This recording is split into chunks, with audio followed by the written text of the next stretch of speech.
tatu, kanisa kukua tunalipima katika uwezo wa kuathiri jamii.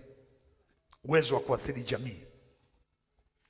Ifike wakati mpaka jamii ya huo mji waseme Mungu wa mahali pale ni Mungu wa kuogopwa, ni Mungu wa kukimbiliwa.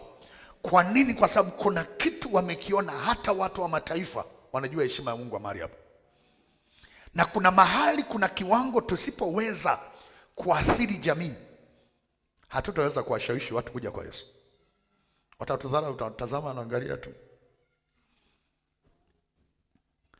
Sasa hii ina elimu yake. Ndio nasikia watu wanakuwa na kanisa linakuwa na power kwa ngazi ya mji, wilaya, mkuu wa wilaya au mkoa. Kanisa linakuwa na power kwa ngazi ya mkoa.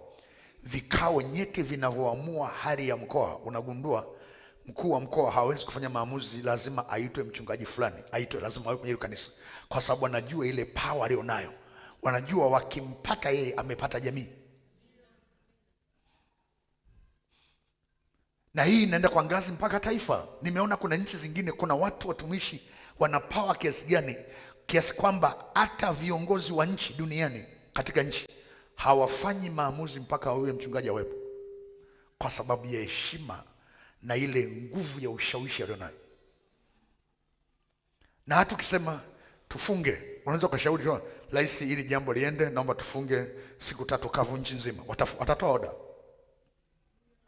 Kama sio rais kutoa oda kwa nchi, atatoa oda kwa cabinet kwamba naomba tufunge kwa ajili ya nchi, tuombe siku 3. Mtumishi amesema hapa, na wote tunafahamu ni rais kupokea oda. Lakini kuna kiwango cha kuathiri jamii tusipofikia, hata viongozi wa nchi hawezi kutuheshimu.